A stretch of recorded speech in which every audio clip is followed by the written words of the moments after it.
Alrighty, this is Tamara Rubin, Lead Safe Mama, leadsafemama.com. And this is my son, AJ Rubin. AJ was lead poisoned when he was 3 years old. He's now a strapping 17-year-old and a very smart kid, but has some disabilities as a result of being poisoned, which he will be the first to tell you about.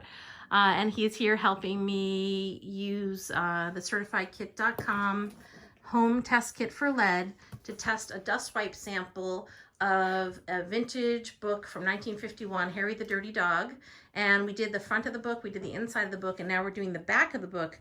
And this yellow part of the book is not painted, but it did test positive using the XRF technology at a high level similar to the front. So there's a good chance that even all of the lead that it comes up with the XRF test of the painted front is only coming from the yellow back, which is why I wanted to test the back separately.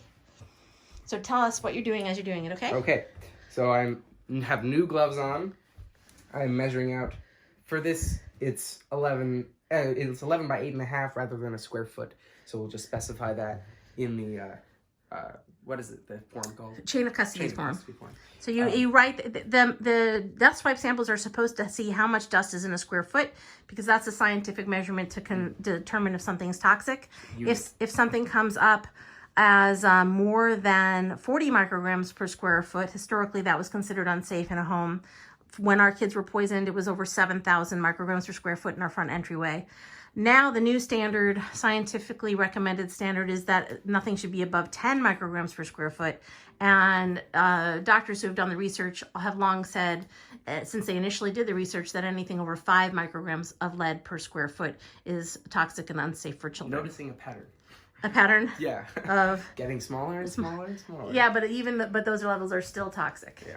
So he's going to do this testing right now? Yes. So I've completely unfolded the included wipe, and I'm going to go in a north to south direction in an S curve, pressing firmly on the surface.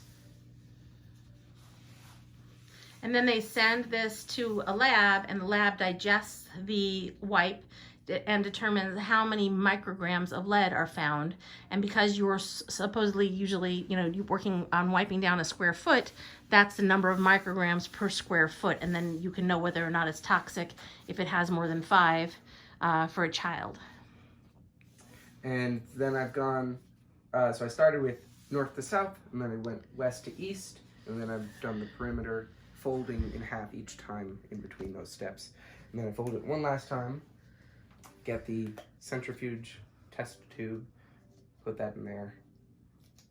And we're going to mark that with the number 5 as for the back of the book, and then we're going to fill out the chain of custody command, and we're going to put these in a FedEx envelope or take them over to FedEx, and they're going to ship them out, and we should have the results in about 5 days.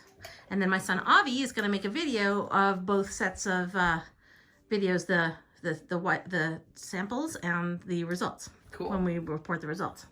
Yay. Thank you very much, AJ. Absolutely. Have a good hike today. Bye. Lead Safe Mama, leadsafemama.com.